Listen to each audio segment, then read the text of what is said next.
미켈란젤로가 4년에 걸쳐서 시스티나 성당의 천장에 천지창조를 그릴 때 일입니다.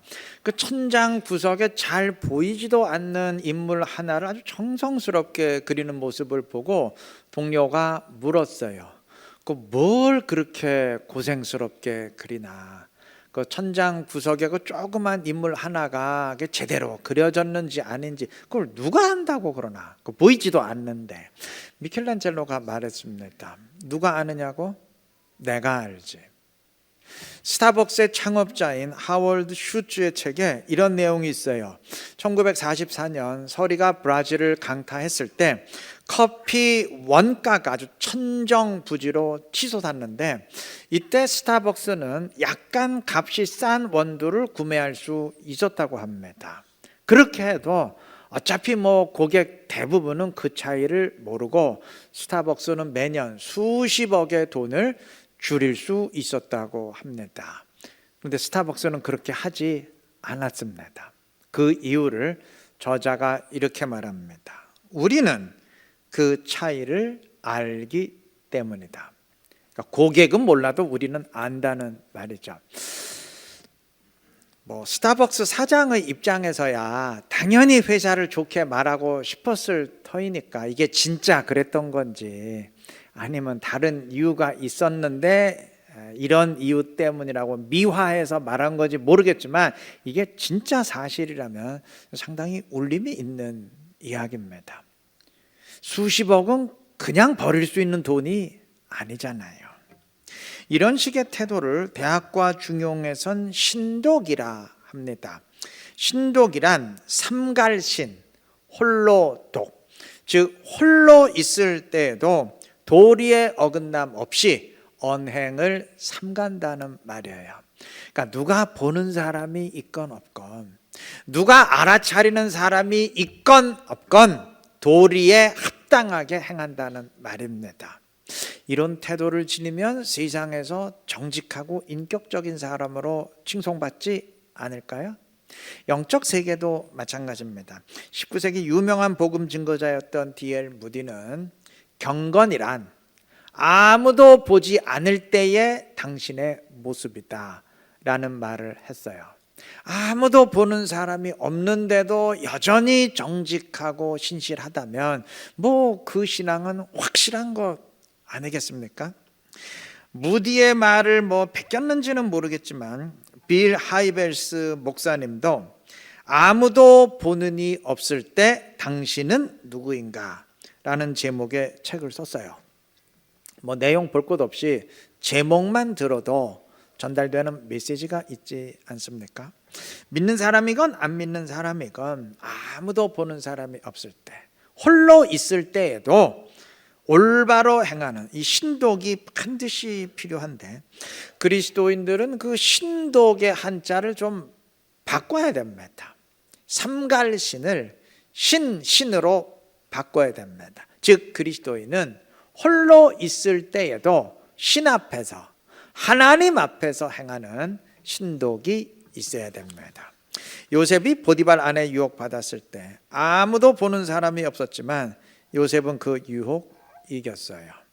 아무도 보는 사람이 없었지만 요셉 자신은 알기 때문이고 가장 중요한 거 하나님이 아시기 때문입니다.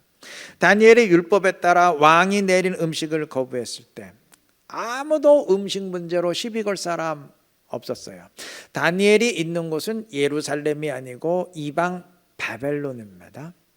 이미 유대 예루살렘은 멸망했고 다니엘은 포로로 끌려와 있어요. 그런데도 다니엘은 율법에 따라서 율법이 금한 음식을 거부합니다.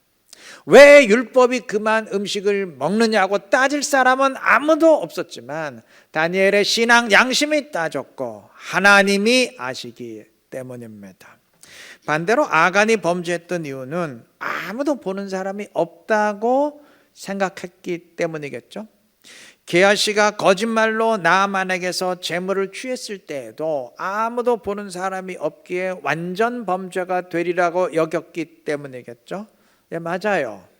아무도 보는 사람 없었어요. 그런데 하나님이 보고 계셨습니다. 오늘 본문 27절에서 바울 사도는 빌립보 교회를 향해서 오직 너희는 그리스도의 복음에 합당하게 생활하라 명령합니다. 너무나 당연한 말이죠. 자, 그러면 복음에 합당하게 생활함으로써 어떻게 되어야 하느냐? 27절 그 다음부터 28절까지 읽으면 이는 내가 너희를 가보나 떠나 있으나 너희가 한 마음으로 서서 한 뜻으로 복음의 신앙을 위하여 협력하는 것과 무슨 일에든지 대적하는 자들 때문에 두려워하지 아니하는 이 일을 듣고자 함이로다. 굉장히 길게 기록됐는데 쉽게 말하면 교회가 한 마음으로 협력해서 교회를 핍박하는 대적자들을 두려워하지 말고 담대히 맞서기를 원한다는 말이에요. 바울은 빌립보 교회로부터 그러한 소식을 듣기를 원합니다. 지금 바울이 로마의 감옥에 갇혀 있거든요.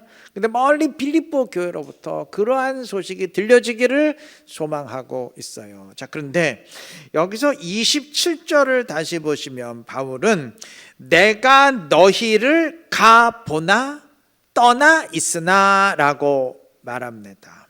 즉 바울이 빌립보 교회에 있건 없건 상관없이 바울이 빌립보 교회에서 지도자로 감독하며 지켜보고 있건 아니면 그 누가 감독하는 사람이 없건 상관없이 빌립보 교회가 그러한 모습을 보이기를 소망한다는 말입니다. 당연하죠. 그리스도인은 누가 지켜보는 사람이 있건 없건 한결 같아야 됩니다. 하나님이 보고 계시기 때문입니다. 사람이 있건 없건 하나님이 계신 것은 동일하기 때문입니다. 사사기 백성들이 실패했던 이유는 이 원리를 망각했기 때문입니다. 이스라엘은 여호수아가 있었을 때는 신실했지만 여호수아가 죽고 사라지자 점점 무너져 내렸습니다.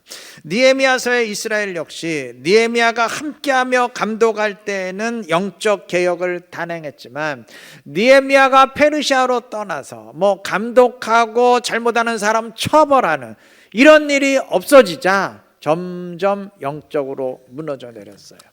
지켜보는 지도자는 없어도 하나님은 보고 계시다는 엄연한 사실을 잊었기 때문입니다.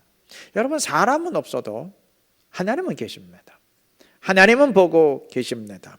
바울 사도는 이것을 2장에서도 다시 강조합니다. 2장 12절. 그러므로 나의 사랑하는 자들아 너희가 나 있을 때뿐 아니라 더욱 지금 나 없을 때에도 항상 복종하여 두렵고 떨림으로 너희 구원을 이루라. 내가 있을 때뿐 아니라 지금 없는 이 상황에서도 똑같아야 된다. 한결 같아야 된다. 당연한 말이죠. 자, 이러한 한결같음을 조금 확대해서 말해본다면 성도는 눈에 보이는 증거가 있건 없건 잘했다고 칭찬하고 박수를 쳐주는 사람이 있건 없건 내가 하는 일을 알아주고 인정해주는 사람이 있건 없건 한결같은 믿음으로 순종할 수 있어야 합니다. 노아가 방주 만들 때 홍수의 조짐이 있었기 때문이 아니에요. 사람들이 노아의 수고를 인정하고 박수를 쳐줬기 때문이 아니에요. 아무 조짐도 없었고 주변 사람들은 다 미쳤다고 조롱했지만 하나님이 말씀하신 이상 믿음으로 순종한 것입니다. 이스라엘 백성들이 요단강에 발 내디딜 때 요단강이 갈라질 조짐을 보였기 때문이 아니에요. 아무 조짐이 없었고 세상이 볼 땐 진짜 미친 짓 같았지만 하나님이 명하셨기에 믿음으로 순종한 것입니다. 우리 믿는 사람들은 이러해야 됩니다. 보는 사람이 있건 없건 눈에 보이는 증거가 있건 없건 하나님이 아시고 하나님이 지켜보신다. 이러한 하나님 의식을 지니고 하나님 앞에서 행할 수 있어야 됩니다. 그런 사람이 진정한 그리스도인입니다. 이 사실 꼭 기억하시고 어떤 상황에서건 사람들이 보는 상황에서건 안 보는 상황에서건 나를 칭찬해주는 상황에서건 아니면 핍박하는 상황에서건 변함없이 하나님의 뜻을 따르며 하나님 앞에서 말씀대로 행하시기를 바랍니다.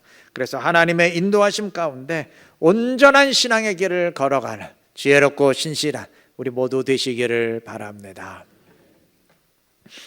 바울 사도는 오늘 본문 21절에서 이는 내게 사는 것이 그리스도니 죽는 것도 유익함이라 말을 합니다. 그리고 이어서 22절에서는 만일 육신으로 사는 이것이 내 일의 열매일진데 무엇을 택해야 하는지 나는 알지 못하노라 고백합니다. 자, 이 무슨 말이냐면 죽는 것도 유익이 되지만 지금 바울이 로마 감옥에 갇혀서 사형 판결을 받고 죽게 될지 아니면 누명을 벗고 석방되어서 살게 될지 지금 기로에 선 상황이에요. 자, 이 상황에서 죽는 것도 유익이 된다. 그런데 석방되어서 계속 살게 되면 또 복음의 열매를 맺게 되니까 이게 내가 지금 무엇을 택해야 될지 모르겠다. 즉 사형 판결 받고 죽는 것을 원해야 될지 아니면 석방돼서 계속 사는 것을 바라야 할지 도무지 모르겠다. 그러한 의미예요. 그래서 그 다음 23절에서는 내가 그 둘 사이에 끼었으니 라고 말합니다.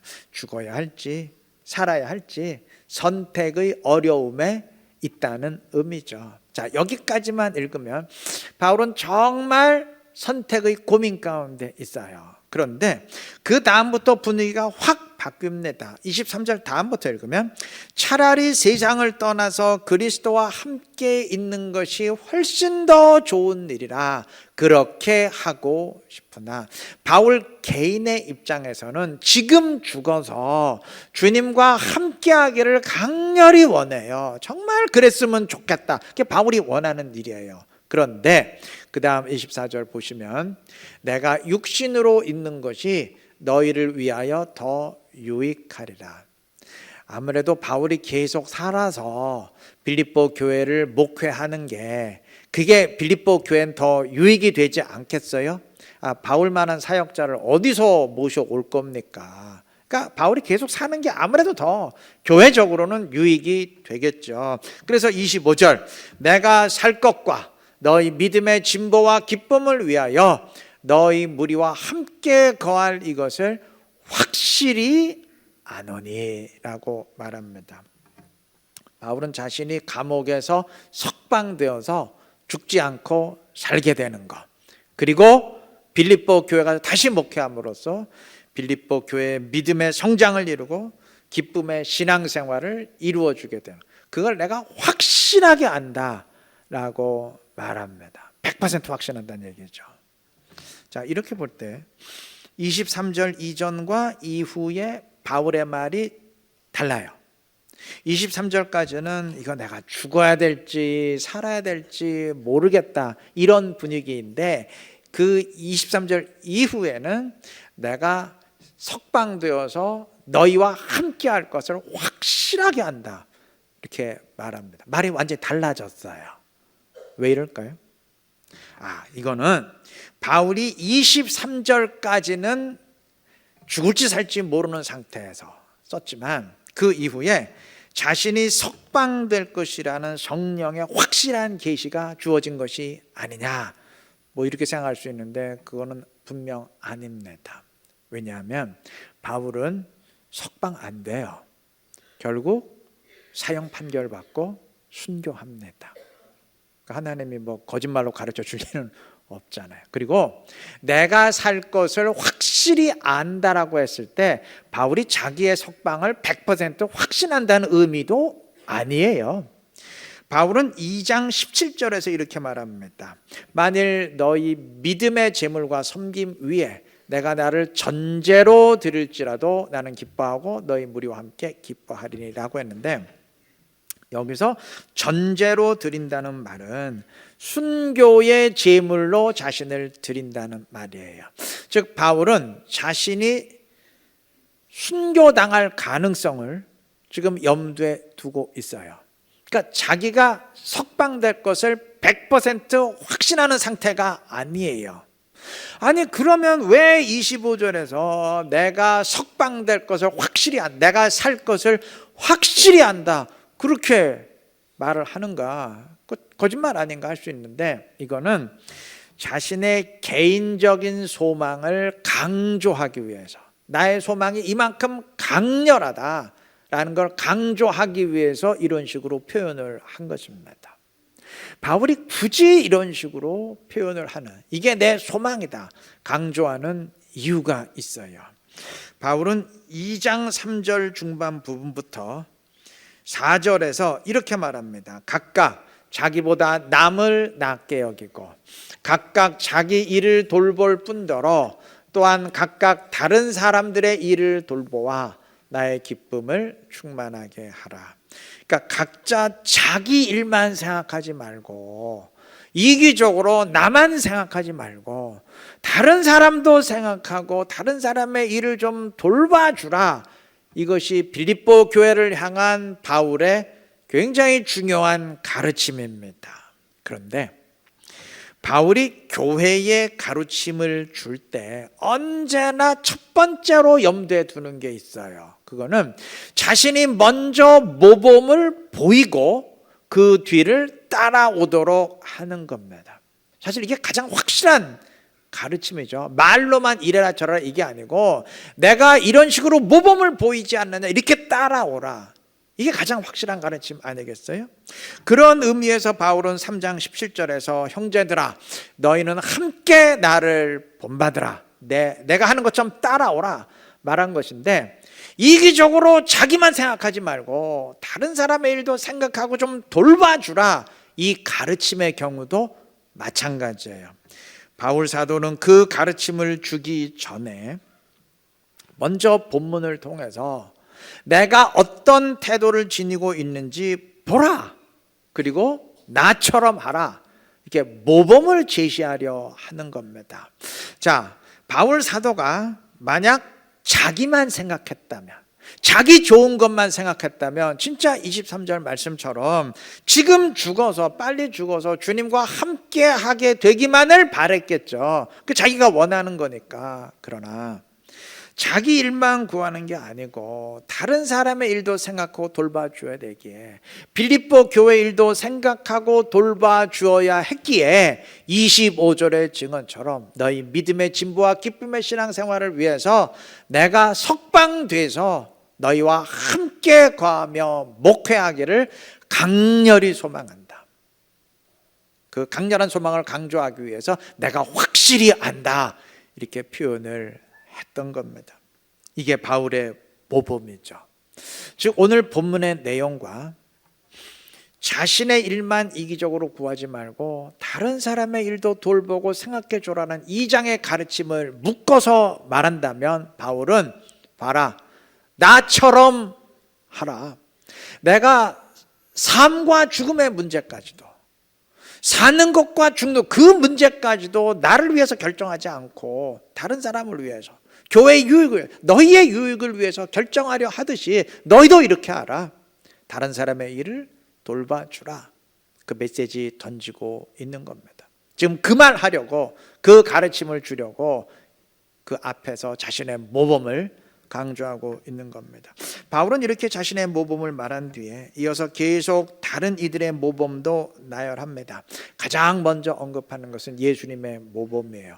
2장 6절부터 8절까지의 내용인데, 그는 하나님과 본체, 그는 하나님의 본체예요. 때문에 주님이 자기 일만 생각했다면 굳이 이 땅에 인간으로 와야 될 이유가 없어요. 왜 옵니까? 와서 뭐 좋은 게 있다고. 그러나 주님은 자신만 생각한 것이 아니고 우리 인간의 문제를 아시고 돌보셨기에 인간으로 오셔서 죽기까지 낮아지시고 십자가의 피로 우리를 구속하신 거 아니겠어요? 다음에 바울이 언급하는 모범은 디모데입니다. 바울은 디모데를 빌립보 교회에 빨리 보내려고 하는데, 왜 다른 사역자가 아니라 굳이 나이가 어린 디모데를 보내려고 하는지 그 이유를 말합니다. 2장 20절의 내용인데, 이는 내가 디모데를 보내는 이유는 뜻을 같이 하여 너희 사정을 진실히 생각할 자가 이밖에 내게 없습니다. 그러니까 빌립보 교회의 사정을 정말 자기 일처럼 진정성 있게 받아들이는 사람이 딱 한 명, 디모데밖에 없다는 얘기예요. 그럼 다른 사람들은 어떠했다는 말일까요? 그 다음 21절 보시면 그들이 다 자기 일을 구하고, 이거 말 바꿔야 돼요. 자기 일만 구하고 그리스도 예수의 일은 구하지 아니하되. 다른 사역자들은 다 자기 생각만 하지 주님의 일, 주님의 교회는 생각하지 않아요. 그러니 이런 사람들을 빌립보 교회에 보내서 교인들을 돌보게 할 수가 없죠. 아니 거기 가서도 뭐 교인들의 사정은 본척 만척 다 지들 생각만 할 거 아니에요. 여기서 새는 바가지가 글로 간다고 안 새겠어요? 똑같죠. 그러니 보낼 수가 없는 거예요. 그런데 디모데만큼은 그들과 달래 다른 사람도 생각할 줄 알았어요. 그들과 확연히 대조되는 디모데의 모범 아니겠습니까? 바울은 이어서 에바브로디도를 언급합니다. 에바브로디도는 바울을 돕기 위해서, 바울을 수발들게 하기 위해서 빌립보 교회가 보낸 사람인데, 이 사람이 죽을 병에 걸렸다가 정말 하나님의 은혜로 기적적으로 치유가 됐어요. 바울은 에바브로디도에 대해서 이렇게 말합니다. 2장 26절, 그가 너희 무리를 간절히 사모하고 자기가 병든 것을 너희가 들은 줄 알고 심히 근심한지라. 자, 이 사람은 죽을 병에 걸렸어도 자기 안위를 걱정하는 대신 교회 걱정이 우선이에요. 내 병을 성도들이 알았으니 이거 얼마나 걱정들 할까. 지금 안 그래도 바울 사도가 감옥에 갇혀서 죽을지 살지 모르는 상황이기에 교회의 걱정인데, 나까지 죽을 병에 걸렸으니 이 성도들이 낙담하고 또 신앙이 무너지는 게 아닐까. 지금 이것 때문에 지금 근심이에요. 그러니까 자기 자신보다 교회의 사정을 더 먼저 살피는 사람이죠. 자기 일만 구하는 사람이 아니고 남들도 남들을 우선적으로 생각하고 돌보려는 사람이죠. 자, 정리하면 예수님이 십자가에 죽기까지 다른 이들을 돌보셨고, 디모데와 에바브로디도가 그러하고, 이 편지를 쓰고 있는 바울 자신이 그러합니다. 바울이 이 사실을 나열할 때, 자, 이러한 모범이 있으니 이처럼 하라, 나처럼 하라, 그러한 의미입니다. 이러한 바울의 가르침은 빌립보 교회 성도들에게 강력할 수밖에 없었어요. 모범이 뒷받침되기 때문입니다. 여러분, 세상에서 가장 강력한 말은 목소리 볼륨이 높은 말이 아니고 확성기 틀어놓고 하는 말이 아닙니다. 삶의 모범이 뒷받침되는 말입니다. 당신이 누군가를 끌어올리기 위해선 당신이 먼저 그보다 높은 위치에 올라가 있어야 된다, 이런 말 있죠. 내가 먼저 앞장서고 모범을 보여야 사람을 가르치고 이끌 수 있는 법이지, 그 뒤에 서면 어떻게 그럴 수 있겠어요? 그 등 떠미는 일밖에 더 하겠습니까?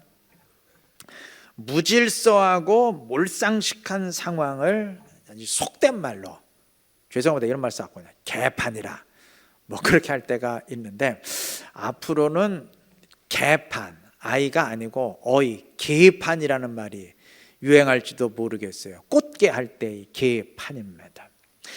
이소부화의 어미개와 아기개 이야기 아시죠?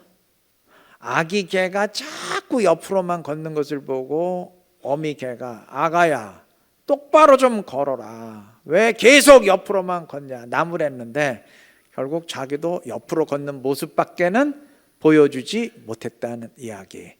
이거 뭐 다 아는 얘기 아닙니까? 오늘날 교회건 사회건 자기도 똑바로 걷지 못하고 옆길로만 가는 주제에 남들을 향해서만 똑바로 걸으라고 지적하는 이런 개판이 되지 않았나 싶습니다. 주님은 마태복음 6장 6절에서 너는 기도할 때에 네 골방에 들어가 문을 닫고 은밀한 중에 계신 내 아버지께 기도하라 하셨는데, 아마 주님이 오늘날 21세기에 대한민국에 오신다면 이 말씀을 좀 바꾸실지도 모르겠어요. 너는 기도할 때에 골방에 들어가 은밀, 이게 아니고 너는 기도할 때 사람들이 다 보도록, 특히 너희 자녀들이 좀 보도록 기도하라, 이러실지도 모르겠어요. 워낙 기도의 모범을 보이는 사람들이 적다 보니 좀 어떻게 하든지 좀 기도의 모습 좀 보여줘라, 좀 이러실지 않을까 싶습니다. 여러분, 성경 읽으면서 이런 거 궁금하지 않으세요? 예수님이 왜 기도하셨을까? 아니, 예수님이 무엇 때문에 성령을 받으셨을까? 혹시 이런 거 궁금하지 않으셨나요? 예수님은 하나님 자신인데 기도할 필요가 있으신 분인가요? 여러분, 기도 누구한테 하는 거죠? 하나님께 하는 거잖아요. 근데 뭐 내가 나한테 기도를 해? 본인이 하나님인데. 그렇잖아요. 그래서 뭐 주님한테 무슨 기도가 필요하셨지? 궁금할 수 있어요. 글쎄, 이게 신학적으로 맞는지는 모르겠는데 저는 이런 생각이 들어요. 뭐 이렇게 생각해도 큰 이상은 없을 겁니다. 우리에게 기도하라 명하시기 위해서 주님 기도할 필요가 없음에도 일부러 먼저 기도의 모범을 보이신 게 아닐까요? 뭐 그렇게 생각해도 큰 무리는 없을 겁니다. 주님은 공생의 사역에 들어가시면서 성령을 받으셨습니다.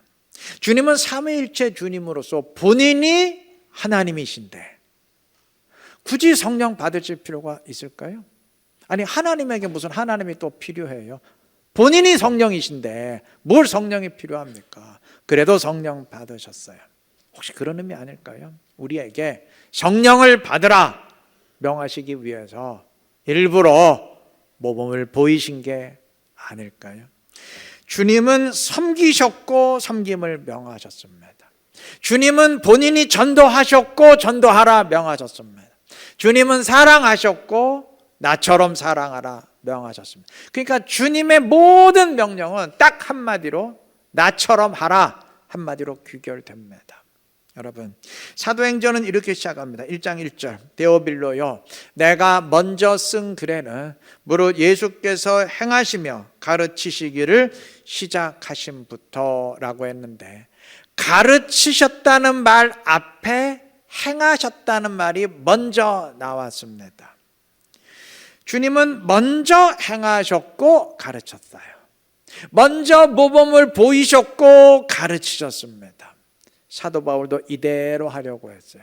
그래서 먼저 모범을 보이고 나처럼 하라 가르쳤습니다. 여러분, 우리도 그래야 됩니다. 우리도 말하기 전에 먼저 모범을 제시하면서 말하고 가르칠 수 있어야 됩니다. 그래야 진정한 가르침이 됩니다. 복음을 전하기 전에, 그리스도의 증인 되기 전에 먼저 구원받은 사람답게 살면서 구원의 진리를 전할 수 있어야 됩니다. 기도의 응답을 체험하면서 기도를 전할 수 있어야 됩니다. 그게 진짜지. 그게 아니고 그저 말뿐이라면 그 울리는 꽹과리밖에 더 되겠어요. 그리스도인은 행동과 말이 같이 가야 되는 사람입니다. 삶으로 말해야 되는 사람입니다. 이를 명심하시고 말과 행동을 늘 일치시켜 감으로써 주님을 본받고 주님의 기쁨이 되는 지혜롭고 신실한 우리 모두가 되시기를 그리스도의 이름으로 축원합니다.